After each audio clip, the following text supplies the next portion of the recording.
Okay guys, अस्सलाम वालेकुम। आई hope that you would be fine.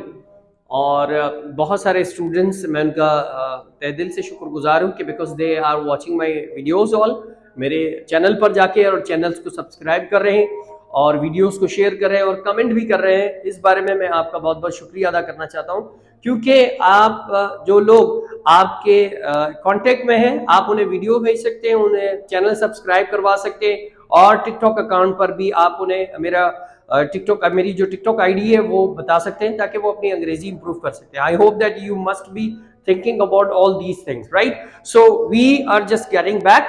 अब हम चलते हैं हमारे एक सेटअप की तरफ। अब नया सिलेबस हमारा, न्यू थिंग्स, न्यू लेसन है। So I hope that you like that. अब सबसे पहले हम चलते हैं बी गोइंग टू। एक स्ट्रक्चर है गाइस, बी गोइंग टू। देखिए, first of all I want to explain what is the structure. Structure क्या होता है? बहुत सारे स्टूडेंट्स हमें कमेंट्स करके हमारे इनबॉक्स में पूछते हैं कि सर स्ट्रक्चर्स क्या होता है।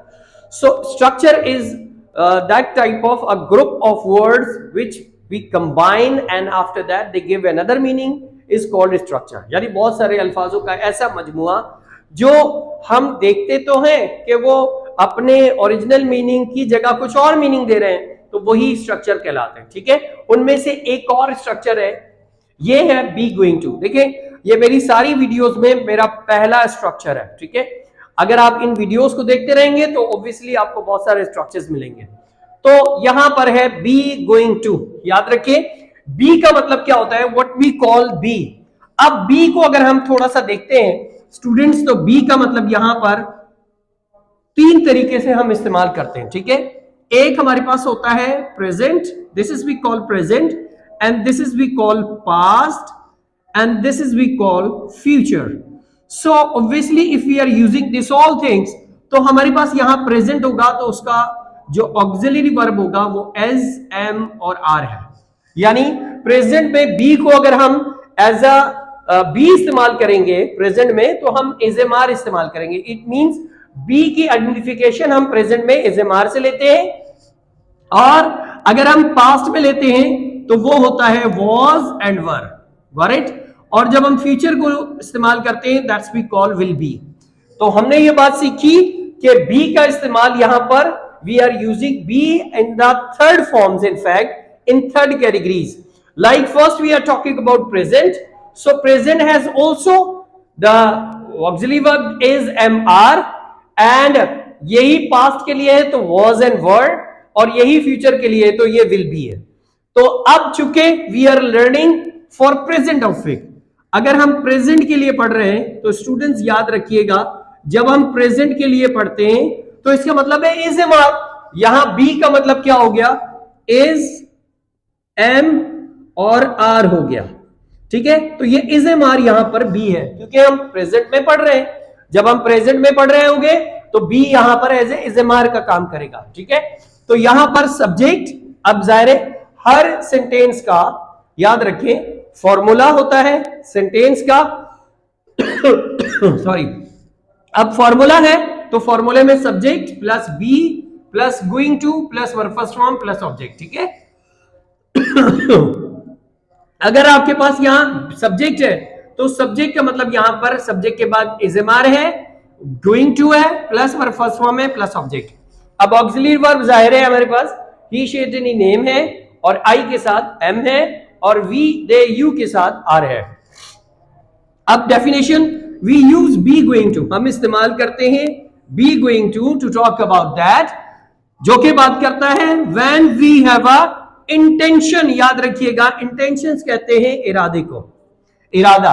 जब हमारा माइंड बनता है किसी काम को करने को, जब हमारा इरादा होता है किसी काम को करने को, to do anything, for this we always use this structure. यानी इसके लिए हम इस्तेमाल करते हैं, बी गोइंग टू के लिए इस्तेमाल करते हैं ये स्ट्रक्चर। ठीक है, अगर सपोज दैट अगर मैं जुमला इस्तेमाल कर रहा हूं, I am going to buy a car, मैं एक कार खरीदने ही वाला हूं। Like I give you example that आपके घर में कोई बच्चा है जो आपकी बाइक को छेड़ता है, आप उसे कहते हैं भाई नहीं करो, आप वो छोड़ देता है उस वक्त, फिर 5 मिनट बाद फिर आपकी बाइक को छेड़ता है, क्लच दबा रहा है, गियर मार रहा है, तो आप उससे कहते हैं कि नहीं करो। अब वो थर्ड बार भी यही काम रिपीट करता है, तो अब आप उससे क्या कहते हो, हाउ डू वी से, इन उर्दू कि मैं अब तुम्हें मारने ही वाला हूं, यानी मारा नहीं है but you have a intention, लेकिन आपका इरादा है उसको मारने का। तो गाइस याद रखिएगा, जब आपका इरादा होता है किसी काम को करने का तो उसके लिए हम इस्तेमाल करते हैं बी गोइंग टू। अब जैसे मैं ये कहूं I am going to buy a car, मैं एक कार खरीदने ही वाला हूं, इसका मतलब ये कि मैंने अभी खरीदी नहीं है लेकिन मेरा इंटेंशन है, मैं ये चाहता हूं कि मैं कुछ दिन बाद खरीदूं, 2 साल बाद खरीदूं, 3 साल। The time is not specific, actually time यहां पर पर्टिकुलर नहीं है, बल्कि आप ये सोचते हैं कि आप कोई काम ऐसा जो आप करने ही वाले हैं।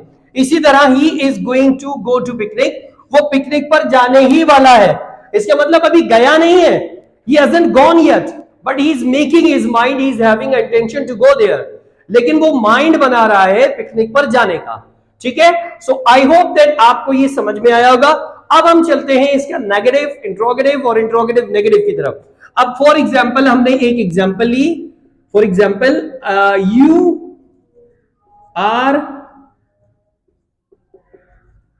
Going to coax him.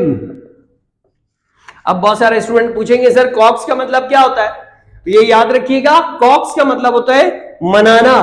भाई मनाने में भी 2 मीनिंग्स है, एक मनाना ये होता है कि आपने शादी की सालगिरह मनाई, आपने अपने लीडर की सालगिरह मनाई, अपने लीडर की कोई चीज मनाई, एनिवर्सरी मनाई, कुछ भी मनाई, तो एक तो मनाना ये होता है, ठीक है।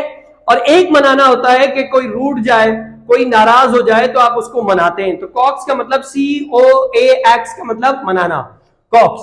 सो हमने एग्जांपल ली, you are going to coax him, तुम, या आप ले ले, आप उसे मनाने ही वाले हैं। याद रखिए गाइस, आप उसे मनाने ही वाले हैं, you are going to coax him. अब आप जब नेगेटिव बनाते हैं so you are not. Guys याद रखिएगा, जब भी आप किसी भी स्ट्रक्चर का, किसी भी टेंसेस का आप नेगेटिव, इंट्रोगेटिव और इंट्रोगेटिव नेगेटिव बनाते हैं, अगर उस सेंटेंसेस में, उस टेंस में, उस स्ट्रक्चर में उसका अलग से ऑक्सिलरी वर्ब दिया गया है तो हम उसी के साथ नेगेटिव और इंट्रोगेटिव नेगेटिव बनाते हैं। तो चूंकि यहां पर अलग से दिया गया है कि यहां सिर्फ बी है, बी का मतलब इज एम आर है, तो हम इज एम आर के साथ ही नेगेटिव बनाएंगे, ठीक है। तो अगला हमारा सेंटेंस है, you are not going to coax him, ठीक है, आप उसे नहीं मनाने ही वाले हैं, ठीक है। अब जब हम इसका इंट्रोगेटिव बनाएंगे तो पहला वर्ड कैपिटल, ऑक्सिलरी वर्ब जो होगा वो यहां आ जाएगा, ठीक है। Are you going to coax him, question mark. क्या आप उसे मनाने ही वाले हैं? क्या आप उसे मनाने ही वाले हैं, क्वेश्चन मार्क। और अगर इंट्रोगेटिव नेगेटिव होगा तो इंट्रोगेटिव नेगेटिव में आर यू नॉट। अच्छा, बाज स्टूडेंट पूछते हैं कि सर हम आरएंड भी लगा सकते हैं। यस, आप आरएंड भी लगा सकते हैं, ठीक है। Are you not going to coax him, question mark. क्या आप उसे नहीं मनाने ही वाले हैं, राइट। अब ये आपका हो गया इंट्रोगेटिव नेगेटिव। याद रखें, किसी भी सेंटेंस में 4 जुमले होते हैं, one we call affirmative, negative, interrogative and interrogative negative. तो हमने बनाया you are going to coax him, तुम उसे मनाने ही वाले हो। You are not going to coax him, तुम उसे नहीं मनाने ही वाले हो। Are you going to coax him, क्या तुम उसे मनाने ही वाले हो। Are you not going to coax him, क्या तुम उसे नहीं मनाने ही वाले हो। याद रखिए गाइस, आप इसी तरह मेरी और वीडियोस भी देखना चाहते हैं, और अगर आप मेरी टिकटॉक आईडीज पर जाएंगे तो वहां पर भी आपको शॉर्ट वीडियोस मिल जाएंगी। और अगर आप मेरे यूट्यूब चैनल पर जो ब्रिटिश एकेडमी के नाम से है वहां आप विजिट करेंगे तो आपको ये कंप्लीट सारी वीडियोस और सिर्फ यही नहीं बल्कि इससे रिलेटेड, अंग्रेजी से रिलेटेड, ग्रामर से related lots of vocabulary, lots of idioms, lots of grammar you may find over there, and you, by watching that, you can improve yourself. I hope that you like my this channel and this all the lesson. अगर आपको मेरी videos अच्छी लगी तो मेरे channel को subscribe करें और यहाँ बेल का आइकन आपको नजर आ रहा होगा, उसको क्लिक कीजिएगा। और साथ में टिकटॉक आईडी है जिसमें आप जाकर वहां यूट्यूब का भी लिंक मौजूद है, वहां पर भी आप मुझे देख सकते हैं और आप जहां चाहे मुझे देख सकते हैं। अगर आपको अपनी अंग्रेजी अच्छी करनी है तो मेरे साथ जुड़े रहिएगा और मेरे हर चैनल पर, हर वीडियोस पर लाइक और चैनल को सब्सक्राइब और टिकटॉक आईडी पर भी आप कमेंट्स कर सकते हैं। Thank you very much.